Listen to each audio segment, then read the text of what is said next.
Alright, my name is Ryleigh and I'm going to talk to you guys a little bit about what PE licensure is, other certifications you can get as an engineer, and what CEAT minors are available within our college. What is and why should you get a professional engineer license? So a PE license is needed if the work that you're doing is going to affect the public. Any project that is done that has something to do with the public, it needs a PE signature on it. Any engineer major can get a PE license, but there are some that just simply do not need it because of the type of job that they're going to get. Majors that typically need a PE are civil, electrical, mechanical, and chemical and industrial. So like I said, any major can get it, but you need to figure out what kind of work you want to do, and that will tell you whether or not you actually need to get it.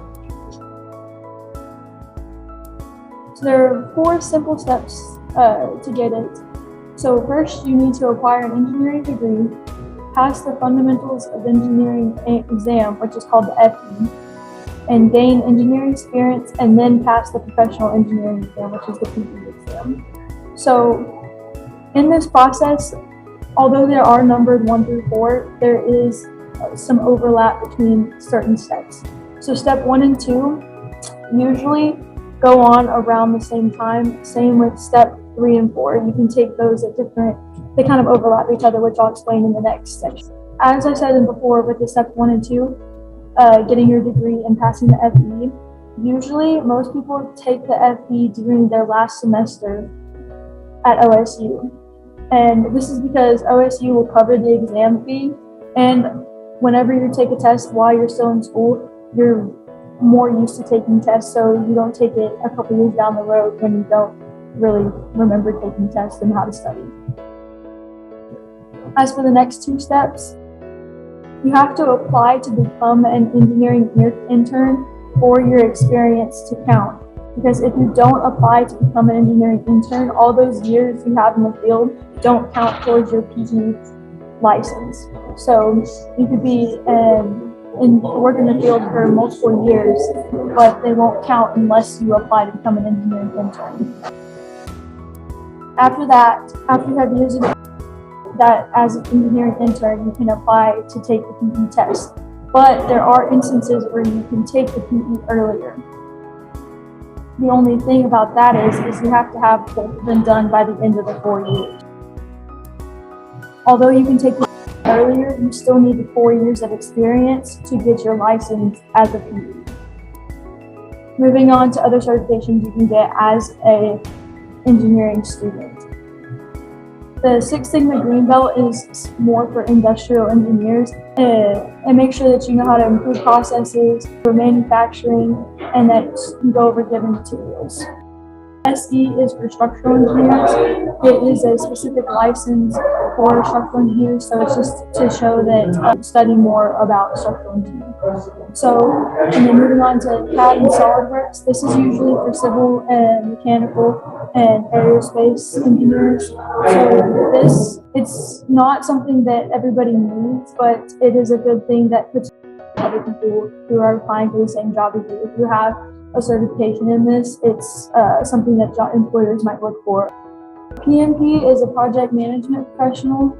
So usually industrial get this, but really any engineer can get this certification.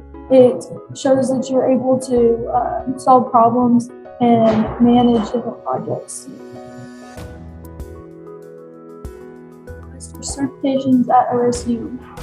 So for certifications at OSU, at Endeavor, you have to get your safety card and go through Endeavor training before you can apply to get these different certifications. So at Endeavor, they usually do the 3D printing and laser cutting. However, in their collaboration with North Campus Labs, they do the lathe, mill, and welding and CNC. Moving on to different minors that you can get. So there are many different minors throughout OSU, but specifically within CEAT, there are many minors you can get. As for architectural studies, there are 3 different ones: architecture and entrepreneurship, design, and history and theory. So these minors are not for architecture students. Architecture students have to go through these classes no matter what.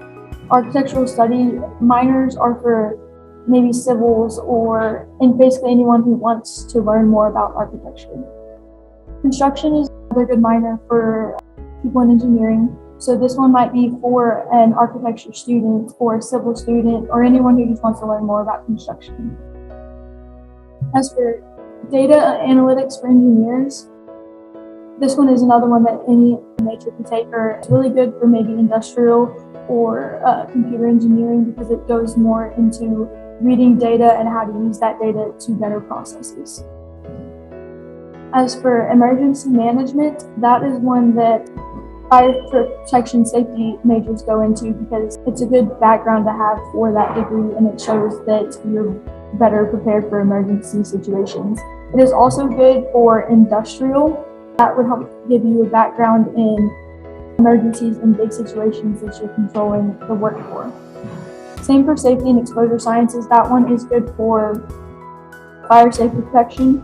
It goes more into safety and the exposure that they get during their safety training.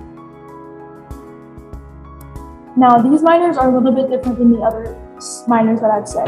So nuclear and petroleum engineering are, I guess you would say, harder minors. So for nuclear, it's looking to become a major instead of a minor soon, but they just don't have the knowledge to go back into it.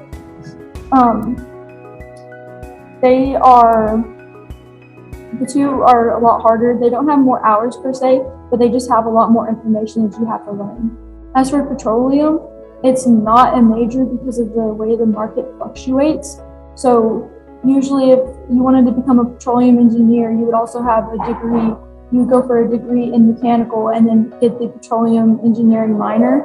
So that way you had the in petroleum engineering if you wanted to. But if the market fluctuates and you lose your job, you have that mechanical degree to fall back on. As for mechatronics technology minor, this is specifically for EET students or MET students.